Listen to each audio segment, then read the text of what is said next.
What's up guys, Nick here. It's been a couple of weeks since I've done my last video. It's for a couple of reasons. I've been moving into a new place, as you can probably see behind me. I've been doing some serious work on my own agency, which has been incredible recently. So I'm going to make a video explaining what I've been doing in the future. But for now, I'm back. I'm going to be doing 2 YouTube videos a week, packed full of Instagram value, little tips and tricks. So yeah, let's get straight back into it. So in this video, what I'm going to be doing, I'm going to be talking to you guys about how to recover your account if it's been banned, how to restore a disabled account, and also how to avoid the most common reasons why people do get banned in the first place, because we want to reduce the amount of times that you have to go through this process, because it is a little bit complicated. So I'm going to run through the whole thing with you guys, try give you a step-by-step guide. If you have any questions, you can always hit me up on Facebook, hit me up on Instagram, and yeah, let's get straight to it. So I'm going to start off with some of the most recurring reasons that I see people getting banned for in the first place, because if we can reduce that, then you're not going to have to go through this whole stressful process as much as usual.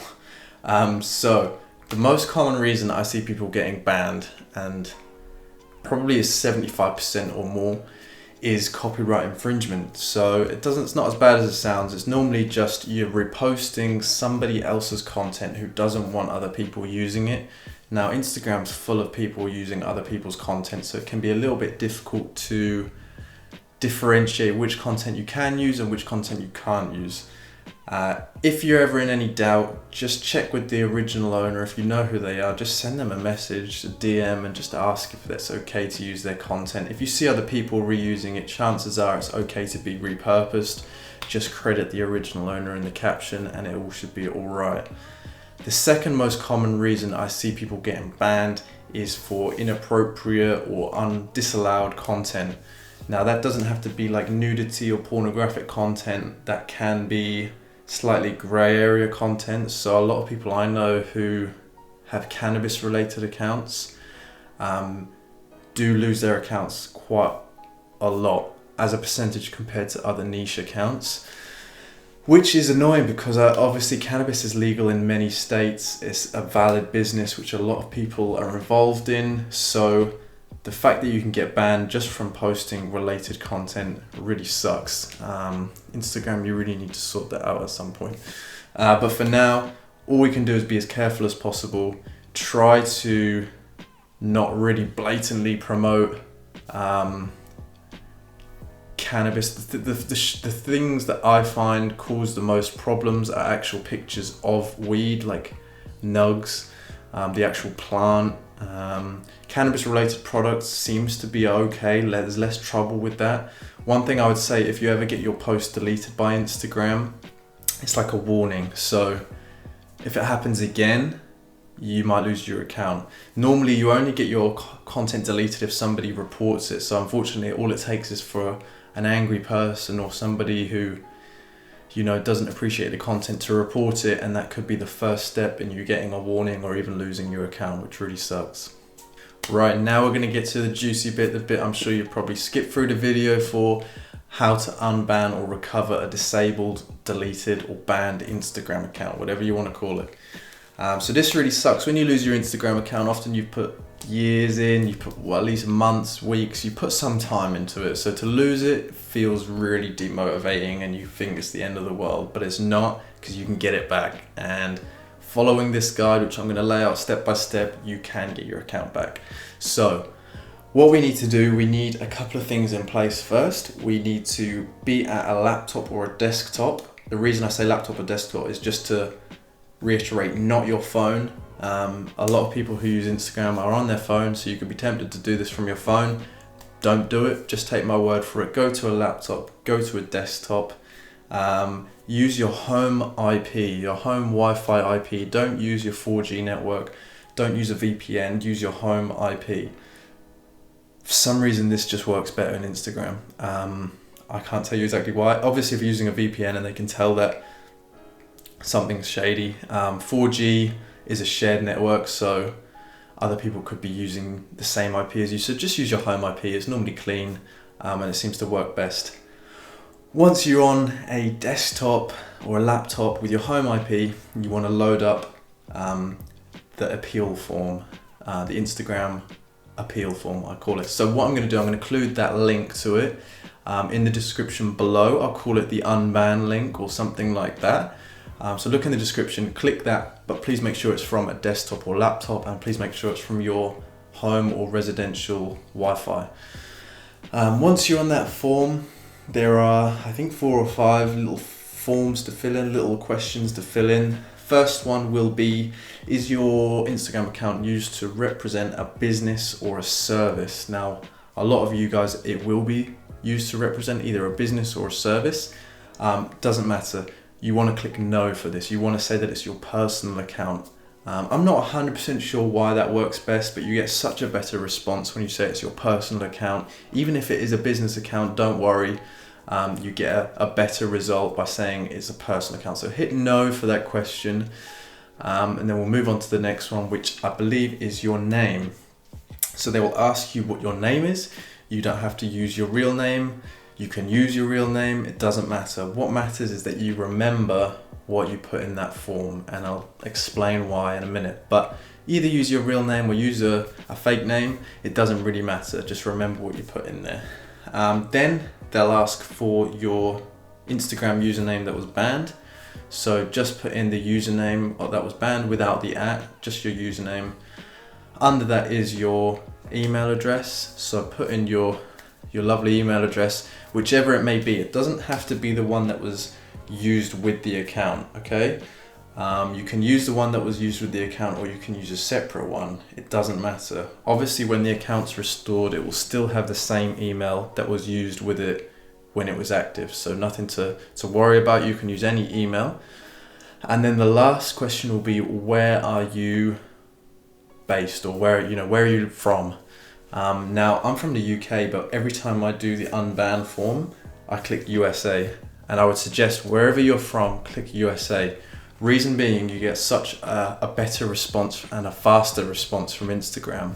I'm not sure why that is, why they favor US people, but maybe they just goes to the top of their list or something like that. I'm not sure, but I would just say USA. You can say your own country, but I find USA works best, okay? Then you just want to hit next. After you hit next, within 5, 10, even 15 minutes, you'll receive an email from Instagram, or from Facebook I should say, on the email that you provided in the form. This email will just be asking you to confirm your identity, and what they ask for is a picture of you holding a piece of paper. The paper, they'll ask you to put a 5 or 6 digit code, followed by your username of the banned account, followed by the name that you put into the form. That's why it's really important to remember which name you put in the form if you're not using your real name.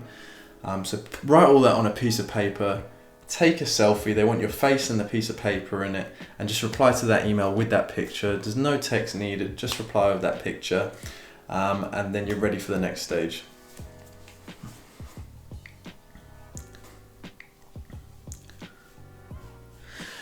Now, normally it takes around 1 day to around 7 days, a week, for Instagram to reply to your verification email. And this reply will either be, congratulations, we've restored your account, apologies, blah, blah, blah, blah, blah.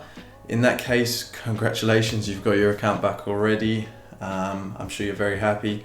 If not, they will send you, sorry, unfortunately, we disable some Instagram accounts that violate our terms of use. Some of these reasons may be, and then they just list a load of reasons why your account may have been banned, which is not a very good email. It feels pretty bad when you read it, but anyway, we won't get worried about that. Don't bother replying to it. They don't read it. You want to just move on and resubmit the form again. Now, the only thing to mention would be, when you resubmit this form, if you're using the same email and it's only been a few days since you sent the first one, sometimes when you submit the form, you don't get the verification email come through, which is very annoying. Now, what we can do, or the reason why you don't get that email through, is because Instagram sees the same email doing the unban form submission and put either like a 1 or 2 week delay on it, so you won't receive that email through for like a week or two, which when you're trying to get your account back is not what you're really after. So there is a little trick we can do. You need a Gmail account for this. If you don't have one, make one. If you have one, use it. And what you can do, so for example, let's say this may sound a little complicated, but if my email address was just instagram@gmail.com, obviously it's not. If I'd used instagram@gmail.com for the first submission, I could then do insta.gram@gmail.com, and that still comes through to instagram@gmail.com. It's just seen as a different email by Instagram. Okay, so it's called the dot trick, the Gmail dot trick, and you can create 50 emails or so from one email. So I could do i.instagram@gmail.com, in.stagram@gmail.com, or even dots in between every letter at gmail.com, and you still get the email come through to that instagram@gmail.com. Okay, so it sounds a little bit complicated, but it's really not. It's just a way of your email being seen as a different email by Instagram. There is one thing to bear in mind if you're doing this dot trick, that when you reply with the picture of you need to be replying from the same email. So if you've done insta.gram@gmail.com, you need to reply from insta.gram@gmail.com. And that's very easy to do. All you do is hit settings, add email address, I believe, or add reply address, and then just write the address that you need in there. I'm going to try and include some screenshots during this, so hopefully it'll make a bit more sense. But then you can send these requests every single day, and you will get your account back if you keep doing this. It may take a few days, it may take a few weeks, it can even take a month or so in some cases, but if you really want your account back and you're committed, that is what you can do manually. It's free, you just got to put in 5 minutes every day and you will get your account back, which is what everyone wants, really. So hopefully that's been of some help to some people who are struggling to get their accounts back or don't know what to do. If there's any bit of the video you didn't quite understand, message me on Facebook or Instagram. I'm happy to help. I'll leave everything in the description below. If you thought this video was really valuable and you learned something, hit like, hit subscribe. I'm going to be uploading twice a week with really value-packed videos. So yeah, I'll see you in the next video, alright?